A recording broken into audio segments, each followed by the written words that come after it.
Pernahkah engkau bertanya, apakah jalan yang kita tempuh ini benar, ataukah kita hanya mengikuti jejak mereka yang datang sebelum kita tanpa pernah benar-benar mencari kebenaran? Kita lahir dalam keyakinan yang diwariskan. Kita tumbuh dengan ajaran yang diajarkan. Tapi apakah kita pernah berhenti sejenak untuk bertanya, apakah ini benar-benar jalan menujunya? Dulu mereka berkata ini kebenaran. Tapi bagaimana jika mereka keliru? Apakah kita akan ikut tersesat hanya karena mengikuti mereka? Tanpa bertanya, apakah kita harus menanggung akibat dari kesalahan yang bahkan bukan milik kita? Ini bukan sekadar ayat. Ini adalah pertanyaan yang mengguncang hati. Sebuah renungan tentang hakikat keimanan dan tanggung jawab atas jiwa kita sendiri. Bismillahirrahmanirrahim. Assalamualaikum warahmatullahi wabarakatuh. Salam tilawah semesta. Hamdan wa syukran lillah. Allahumma sholli ala sayyidina Muhammad. Sahabat tilawah yang dirahmati Allah. Baiklah, karena ini urusan agama, jadi harus sesuai dengan contohnya. Siapa yang menjadi contoh di dalam agama Islam selain Rasulullah Shallallahu Alaihi Wasallam yang diutus oleh Allah untuk menyampaikan ajaran agama dan terus diberi contoh untuk menjalankannya? Jadi kita harus menelusurinya dari contoh tersebut. Di manakah Nabi SAW menerima agama? Kedua, di waktu bagaimana Nabi SAW menerima agama? Dan apa yang dimaksud agama itu? Ada 3 pertanyaan untuk kita jawab. Sebelumnya silakan bersolawat terlebih dahulu, agar terus terhubung dengan Nur Muhammad dan hakikat Muhammad. Tentu saja, silakan tulis solawat terbaik Anda yang sudah biasa Anda gunakan sehari-hari di kolom komentar sebagai bentuk kecintaan kita kepada Rasulullah Shallallahu Alaihi Wasallam. Masya Allah, betapa besar nikmat yang Allah berikan hanya dengan bersolawat. Sahabat tilawahku, untuk menjawab pertanyaan tadi di awal, kita harus mulai belajar agama secara detail dan mendalam. Kita mulai dengan sabda wahyu Allah Subhanahu wa Ta'ala di surat kedua ayat 185 yang berbunyi sebagai berikut. Bulan Ramadan, bulan yang di dalamnya diturunkan permulaan Al-Quran sebagai petunjuk bagi manusia, dan penjelasan-penjelasan mengenai petunjuk itu dan pembeda antara yang hak dan yang batil. Nah, di sini baru sepotong ayat juga sudah memberi penjelasan. Nabi Muhammad menerima wahyu pertama di bulan Ramadan. Berarti Nabi pada waktu itu lagi berpuasa, bukan di waktu perut kenyang. Kalau diteliti semua Nabi dan Rasul, tidak ada yang lagi kenyang perutnya. Boleh saudara teliti sejarahnya. Jadi kalau saudara mau sesuai dengan ajarannya, kita harus menelusuri contohnya. Tapi itu juga harus ada petunjuk jalannya. Karena kata orang tua, tak kawuruh tanpa guru. Ini ada kekhususan untuk menerimanya. Tidak semua kiai atau ustadz yang bisa menjelaskannya. Jadi kita sedikitnya harus mencari dahulu guru yang bisa menjelaskannya, juga guru yang kuat hukumnya dari Al-Quran atau hadits untuk menunjukkan kebenarannya. Apa yang kita tuju tersebut? Kenapa begitu? Karena kalau ini perintah Allah, itu pasti ada hukumnya yang pasti. Tidak cuma kata-kata rumus atau siloka saja. Karena di dalam agama harus jelas hukumnya. Supaya kita belajarnya tekun dan menjadi keyakinan yang pasti, tidak goyah lagi. Apalagi ini urusan keselamatan nanti di akhirat. Harus konsekuen dengan petunjuk Allah dan Rasul-Nya. Ada lagi yang bertanya, apakah masih ada di zaman sekarang yang bisa menunjukkan hal itu? Saya jawab, tahun ini sudah menjadi kepastian. Masih ada karena ada keterangan yang menjelaskan al-ulama'ul warasatul anbiya.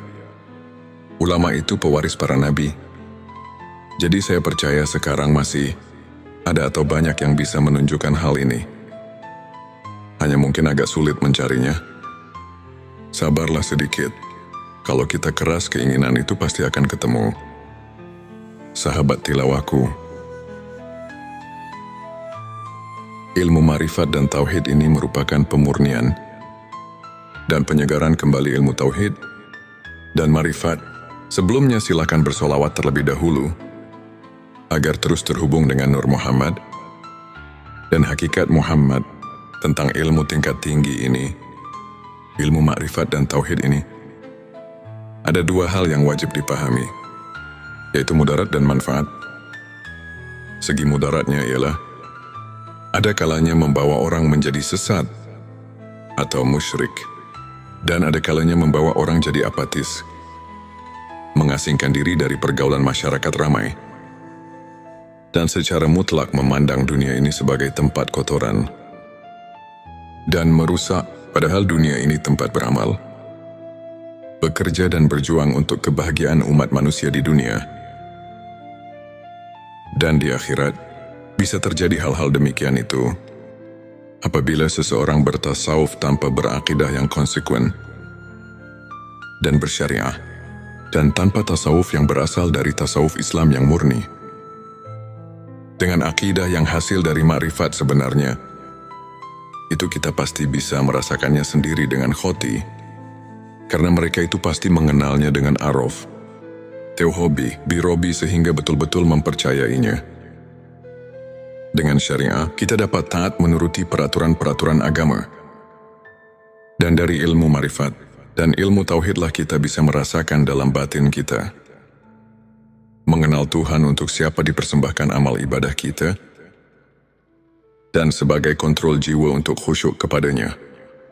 Segi manfaatnya ialah karena tauhid merupakan dasar pokok kekuatan batin, pembersih jiwa dari kemusyrikan dalam hati, dan penumpuk iman, penyubur amal saleh, semata-mata mencari keridhaan Allah, memperkuat daya juang dengan sifat yang bernilai tinggi, membina tata hidup dan kehidupan, terutama untuk membina mental pembangunan atas dasar-dasar tasawuf. Maka Islam akan lebih mampu membangun kemajuan dunia, dan terutama pada pembangunan nasional kita sekarang.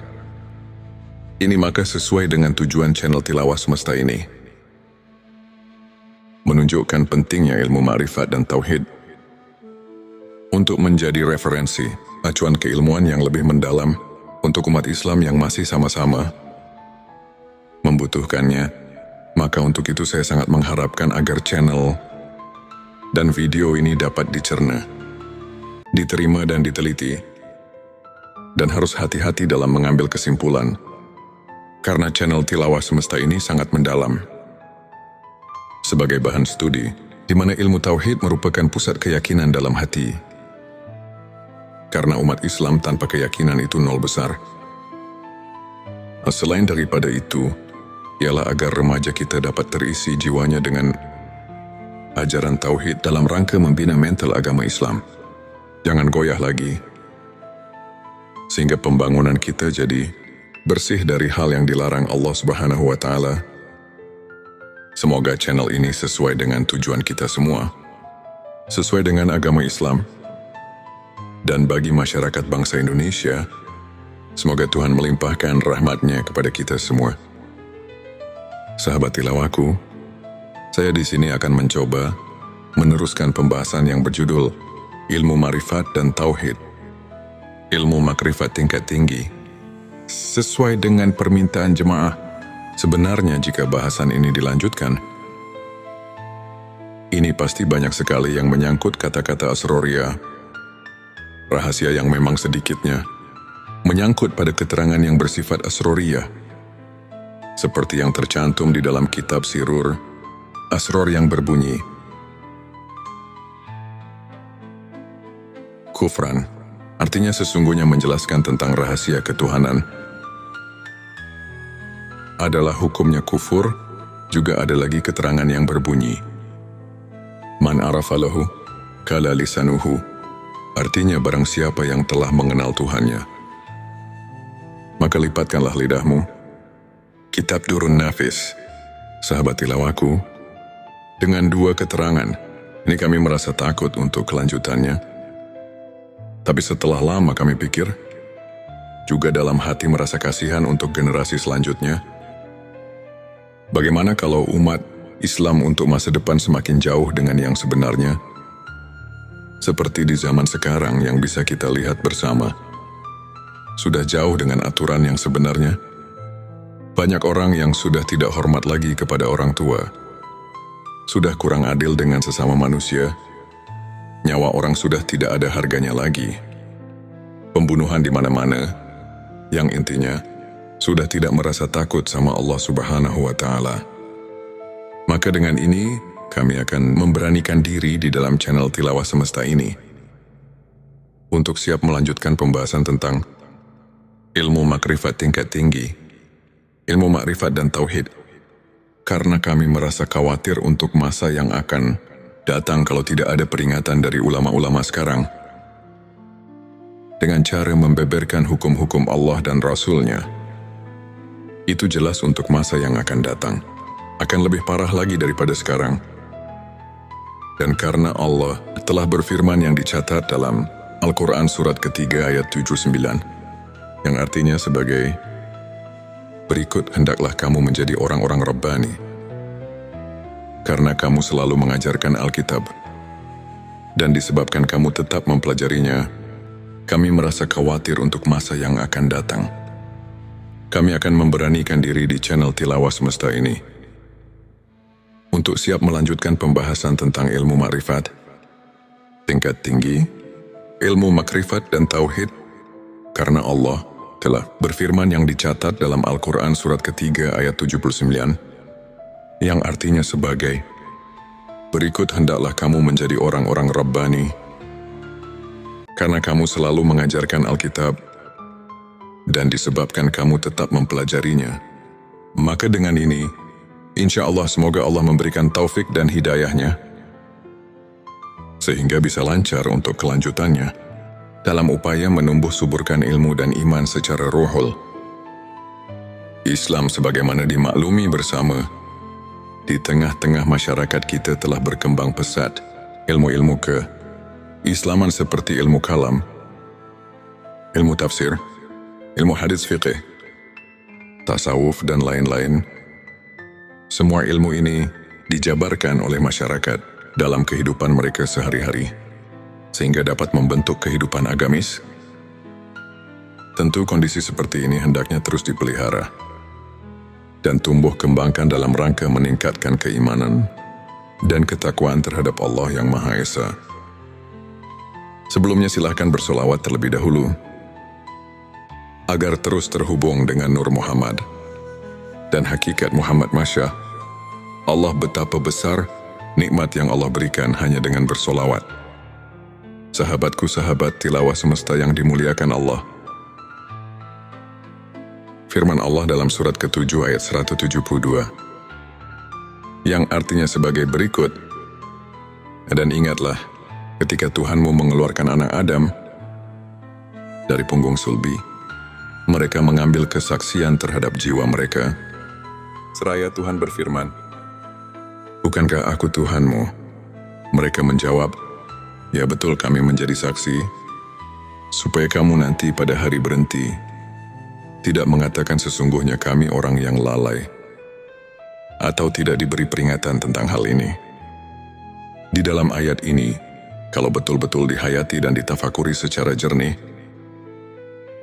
tentu kita merasakan kejutan dengan ayat ini, karena ayat ini menggugah hati kita. Di dalam ayat ini Allah memberitahu pada segenap manusia yang ada di dunia ini, sebagaimana firman Allah barusan, manusia yang ada di dunia ini semuanya sudah dipersaksikan terlebih dahulu kepada Allah. Sebelum manusia lahir ke bumi ini, dipersaksikannya waktu di dalam rahim ibunya. Menurut keterangan dalam hadis Bukhari, di bab kejadian makhluk halaman 7-3 ayat 9, Rasulullah telah menerangkan, dipersaksikannya di alam arwah, di waktu kandungan umur 4 bulan di dalam kandungan sang ibu. Menurut firman Allah tadi, supaya di hari berhenti jangan lupa lagi pada Allah. Jadi menurut ayat ini, Kita semua sebagai manusia jangan leha-leha atau jangan hidup terlena karena kita diamat-amati. Maka jangan lupa pada Allah Sang Pencipta alam semesta. Dengan hati yang jujur, jangan mendustai diri sendiri. Sebagaimana keterangan dari Imam Ghazali yang berbunyi, tanyalah hatimu, tanyalah dan tanyalah hatimu. Walau orang lain memberi fatwa, disinilah kita harus jeli untuk mentafakuri ayat-ayat yang berkaitan dengan perasaan yang ada di dalam hati kita. Ayat ini memberi perangsang pada kita masing-masing, supaya hati kita ini jangan ketiduran, sehingga kita terlena dengan apa yang ada di dunia ini. Lupa pada tugas hidup kita sebagai hamba Allah Subhanahu wa Ta'ala, yang tidak boleh dilupakan, yaitu menjalankan perintah-perintah yang telah diperintahkan dalam Al-Quran dan hadisnya. Dalam ayat tadi di atas Allah telah memberi peringatan kepada kita semua. Kita jangan lupa kepada Allah Subhanahu wa Ta'ala, Tuhan kita. Sekarang mari kita tanya diri kita masing-masing, apakah kita sekarang ingat pada Allah? Di sini kita harus bertanya kepada hati kita yang jujur.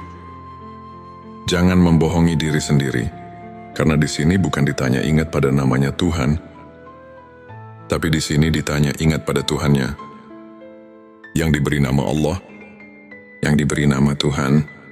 Kenapa pertanyaan seperti ini?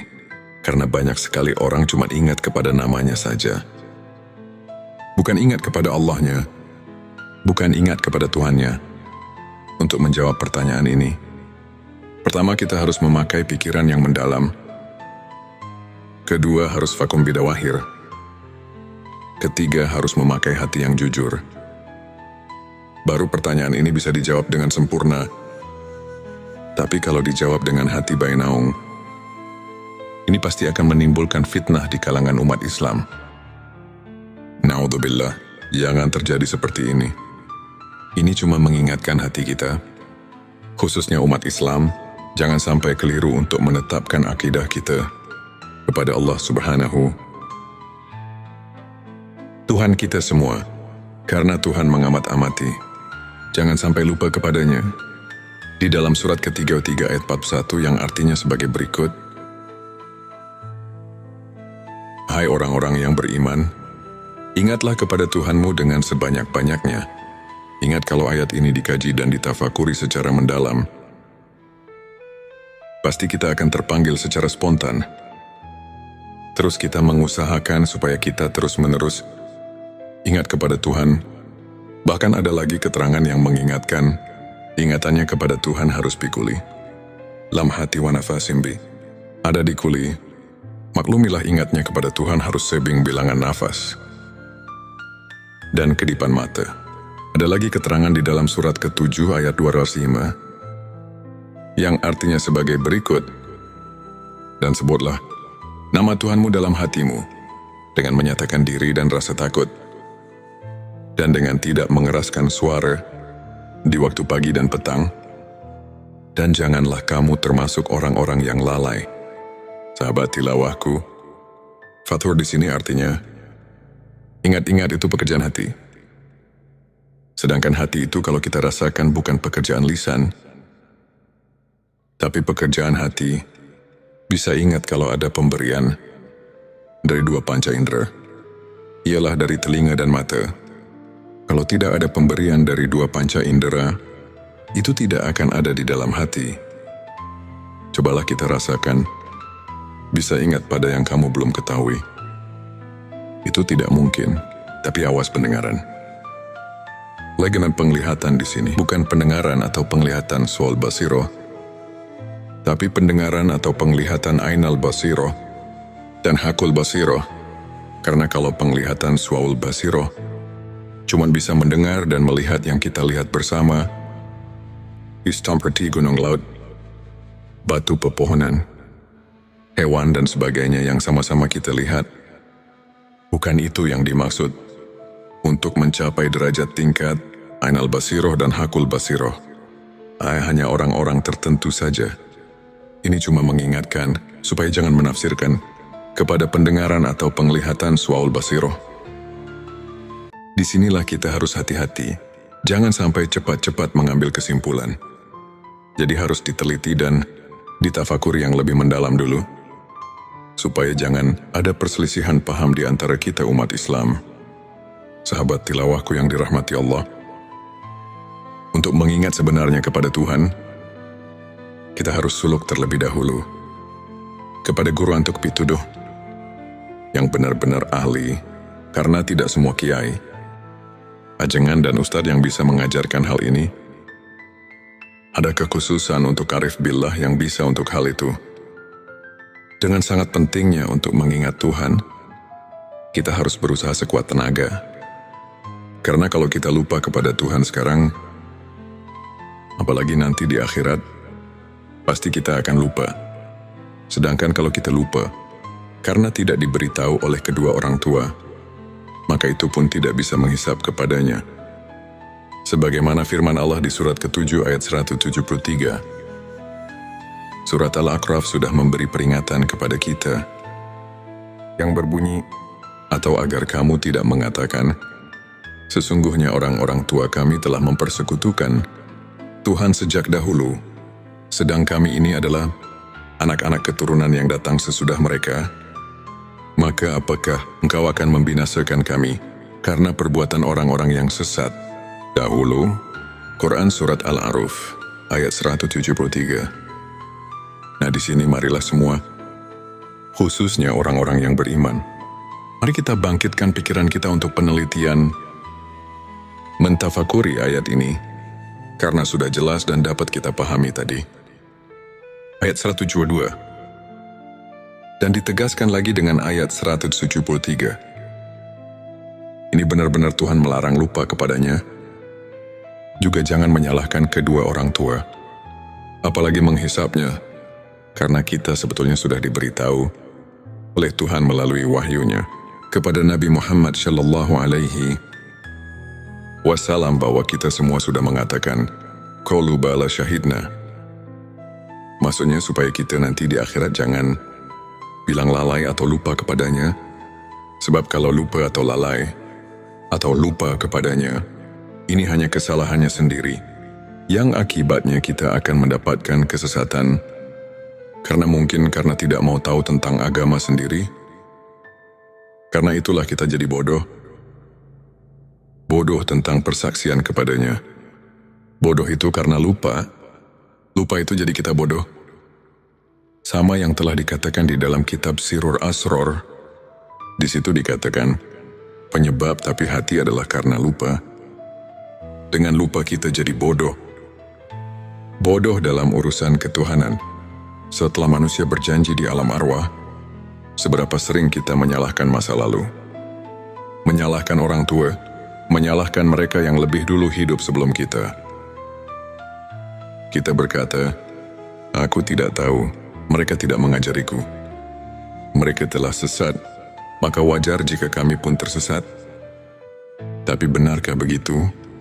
Kita lupa bahwa setiap hati punya tanggung jawabnya sendiri. Kita lupa bahwa iman bukan sekadar warisan, tapi pencarian. Jika kita masih berada dalam kebingungan, itu bukan salah mereka. Itu karena kita sendiri belum benar-benar mengenal Tuhan, belum benar-benar mengingatnya. Bukan hanya namanya, tapi dirinya yang sebenarnya.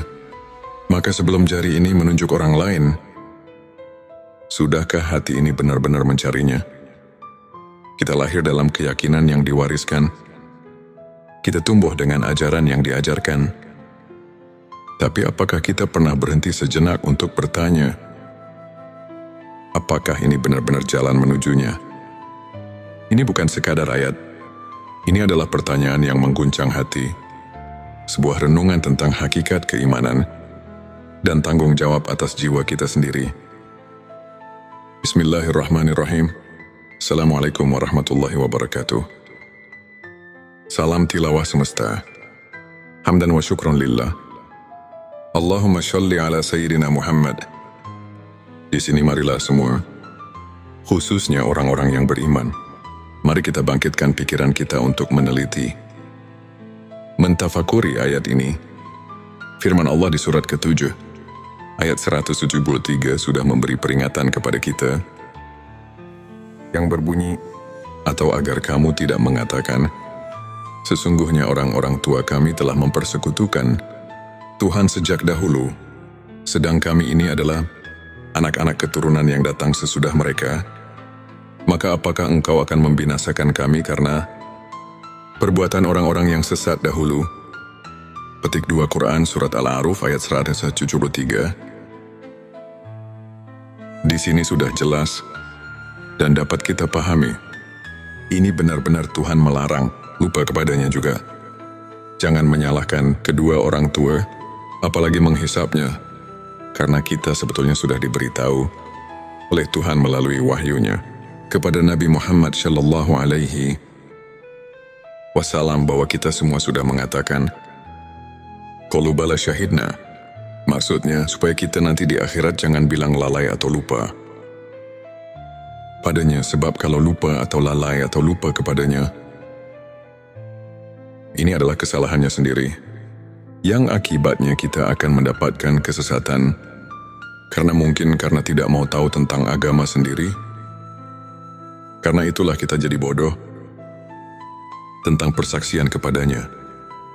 Bodoh itu karena lupa itu jadi kita bodoh. Begitupun yang telah dikatakan di dalam kitab Sirur Asror. Di situ dikatakan, penyebab buta hati adalah karena lupa. Dengan lupa kita jadi bodoh. Bodoh dalam urusan ketuhanan. Setelah manusia berjanji di alam arwah, di dalam pengertian ingat, ada 3 macam pengertian. Sebelumnya silakan bersolawat terlebih dahulu, agar terus terhubung dengan Nur Muhammad dan hakikat Muhammad. Masya Allah, betapa besar nikmat yang Allah berikan hanya dengan bersolawat. Sahabat tilawahku, di dalam pengertian ingat, ada 3 macam pengertian. Yang pertama, ada yang mengartikan harus banyak zikir, atau wirid membacakan kalimat thayyibah. Contohnya seperti takbir, tahmid, tahlil, dan sebagainya. Yang kedua, ada juga yang menafsirkan harus banyak ingat itu dengan memperaturkan hukum-hukumnya. Seperti di dalam kehidupan sehari-hari, kita harus sesuai dengan aturan Tuhan. Jangan mengerjakan pekerjaan sekehendak hawa nafsu kita, karena nanti semua perilaku kita harus dipertanggungjawabkan. Yang ketiga, ada juga yang menafsirkan banyak ingat itu adalah sebagaimana yang telah dijabarkan di dalam kitab-kitab tasawuf, seperti dalam di kitab Al-Hikam. Para arif bilah menafsirkan ayat tersebut di atas dan meneliti di surat kedua ayat 152. Itu benar-benar kita selaku manusia yang ada di jagat raya. Ini dilarang keras lupa kepada Tuhan. Jadi kita di dalam menafsirkan ayat tersebut harus hati-hati. Karena urusan ingat itu adalah urusan hati atau urusan kolbu. Ini tidak bisa dengan begitu saja. Walaupun yang sebelumnya juga tidak salah. Itu penafsiran tingkat dasar. Tapi kita harus ingat, ini pekerjaan kolbu, harus vakum bidawahir, sehingga bisa dirasakan oleh yang mengingatnya. Untuk mengingat dengan sebenarnya, ini harus melalui proses yang tertentu. Karena kolbu itu tidak akan bisa dibohongi. Kolbu bisa ingat cuma kepada yang sudah diketahui. Kolbu tidak akan ingat kepada yang belum diketahui. Coba saja kita sama rasakan, atau tanya hati kita masing-masing. Secara jujur, apakah bisa ingat kepada yang belum kita ketahui ini? Jawaban ada di dalam kolbu kita masing-masing. Untuk lebih jelasnya, ada keterangan di dalam kitab Sirur Asror di halaman 80. Di situ telah dijelaskan. Yang artinya, yang dikatakan zikir ruh, itu adalah menyaksikan sifat tajalinya. Di dalam keterangan ini ada kalimat zikir. Di sini mana zikir bukan nyebut atau yang dikatakan wirid. Tapi zikir di sini ialah mengetahui atau menyaksikan. Tapi untuk ingat itu, harus mengetahui dahulu kepada yang akan diingatnya. Apalagi ini urusan akidah. akidah ketuhanan harus betul-betul positif kepada yang akan diingatnya. Sebagaimana yang kita maklumi bersama, kita setiap ibadah solat suka mengucapkan Abdulul zikri falam, anahu la ilaha illallah. Artinya cukup-cukupnya ingat itu adalah ketahuilah bahwa tidak ada lagi Tuhan kecuali Allah. Di dalam ayat ini, kita semua sudah maklum. Bahkan para arif billah di dalam kitab tasawuf dan di kitab Al-Hikam, ayat ini betul-betul menunjukkan keharusan marifat kepada Tuhan, maksudnya supaya kita ingatnya kepada Tuhan. Benar-benar vakum bidawahyu, terasa benarnya dengan kolbunya sendiri. Karena man lem yazuk lem yadri. Siapa yang tidak merasakan, barang tentu tidak akan mengetahuinya. Kita harus jujur, jangan membohongi diri sendiri. Sesuai dengan firman Allah di dalam surat ke-33 ayat 70, yang artinya, hai orang-orang yang beriman, bertakwalah kamu kepada Allah dan mengucapkan kata yang benar. Di dalam ayat ini, kita kayaknya disuruh banyak menyadarkan diri, supaya jangan sembarangan di dalam mengingat Tuhan, atau jangan asal-asalan.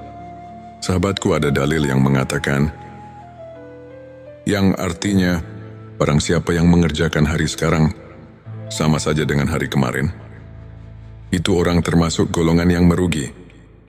Artinya kita jangan lari di tempat, karena itu tidak akan maju-maju. Tapi seharusnya, sebagaimana yang telah dikatakan oleh Sayyidina Ali, yang artinya, dan barang siapa mengerjakan hari, ini lebih baik dari hari kemarin, itu tandanya orang yang mendapat keuntungan. Sahabat tilawah yang dimuliakan Allah, ada pertanyaan dari jemaah. Pak, maaf saya mau bertanya, boleh enggak? Kami jawab boleh saja, karena kita harus benar-benar mengerti dan bisa merasakannya sendiri. Apa yang ditanyakan? Katanya, setelah kita menyimak keterangan dari awal sampai akhir, nikaya-kaya manusia berikut saya, harus mengenal Tuhan itu harus diawali dari dunia ini. Nah, di sini saya mau nanya, apakah mungkin saya, manusia biasa, bisa mengenal Tuhan di dunia ini? Saya jawab, maaf, saya tidak akan menjawab langsung kepadamu, tapi Allah lah yang akan menjawab pertanyaanmu. Sebagaimana firman Allah dalam surat ke-5, Al-Maidah ayat 35. Yang artinya, hai orang-orang yang beriman, bertakwalah kepada Allah dan carilah jalan yang mendekatkan diri kepadanya, dan berjihadlah di jalannya, agar kamu mendapat keberuntungan. Dari ayat ini sudah jelas bahwa Tuhan menunjukkan kepada seluruh manusia yang ada di dunia ini, terutama kepada orang yang mengaku iman kepada Tuhan, bahwa kita selaku manusia yang sudah mengaku iman, harus sekeras mungkin untuk mencapai wasilah, atau jalan untuk taqarrub, mendekatkan diri kepadanya. Juga di dalam ayat lain, Tuhan telah berfirman, sebagaimana yang tercatat di surat ke-84 ayat 6, yang artinya, hai manusia, sesungguhnya kamu telah bekerja dengan sungguh-sungguh menuju Tuhanmu, maka pasti kamu akan menemuinya. Sahabat tilawahku yang dirahmati Allah, maaf sekali lagi saya mau tanyakan, kan manusia semua nanti setelah mati pasti berjumpa dengannya, karena semua akan pulang kepadanya. Ini bagaimana? Karena setiap pulang pasti berjumpa. Itu benar kalau dipikir dengan logika. Tapi kita harus mencari bukti kebenarannya dari ayat atau hadits yang khoti, supaya bisa dipertanggungjawabkan. Karena ini urusan akidah yang harus benar-benar nasyun, andalilin, sesuai dengan dalil-dalilnya dari Allah dan Rasulnya. Tapi kami menemukan salah satu hadits Syahihul Bukhari. Di situ ada keterangan yang berbunyi, hadits ini diriwayatkan oleh Anas bin Malik. Anas bin Malik mendengar perkataan Mu'ad bin Jabal.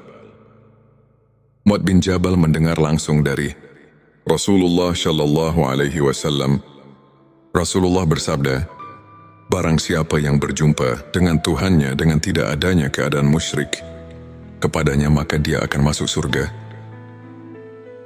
Dari hadits tersebut, kalau kita kaji dan tafakuri, pasti kita dapat mengambil kesimpulan kalau kita semua nanti di akhirat bisa bertemu dengan Tuhan. Itu jelas semuanya akan masuk surga. Jadi kalau semuanya akan masuk surga, untuk apa kita di dunia ini berbuat baik? Dan kenapa Tuhan menyuruh berbuat baik di dunia ini? Nah, di sini kita harus berpikir lebih jauh. Mari kita jelaskan supaya kita dapat mengerti. Memang semuanya manusia, bukan satu persatu lagi. Tapi semuanya hanya roh manusia. Tidak semuanya bertemu dengan Tuhannya. Orang yang bertemu dengan Tuhannya hanya orang-orang yang tertentu saja. Yang dimaksud orang tertentu itu ialah orang-orang yang sudah mengenal Tuhan di dunianya. Firman Allah dalam surat ke-17 ayat 72, Tuhan telah memberitahu sebagaimana artinya. Dan barang siapa yang buta hatinya di dunia ini, niscaya di akhirat nanti ia akan lebih buta pula dan lebih tersesat dari jalan. Yang benar buta di sini barang tentu kepada Tuhan. Dan umpama diartikan buta kepada ilmu, itu tidak mungkin, karena di akhirat bukan tempatnya cari ilmu atau berilmu. Di kitab Usuluddin juga sudah diterangkan, yang artinya, barang siapa yang buta di dunianya kepada Tuhan, maka bagaimana nanti di akhiratnya? Nah, di sini sudah jelas dan kita pasti bisa mengerti. Jadi inilah yang kita harus takuti, atau yang dikatakan haus sahabatku. Yang penting harus ada keinginan dahulu, dari hati yang tulus. Karena ini bukan pekerjaan yang mudah.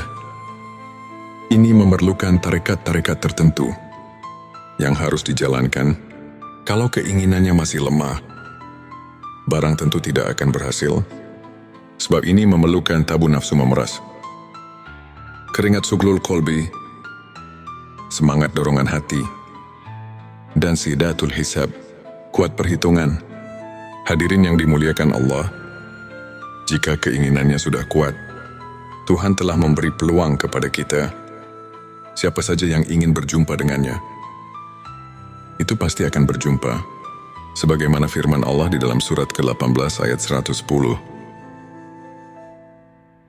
Yang artinya, barang siapa yang mengharap perjumpaan dengan Tuhannya, maka hendaklah ia mengerjakan amal yang soleh, dan janganlah ia mempersekutukan seorang pun dalam beribadah kepada Tuhannya.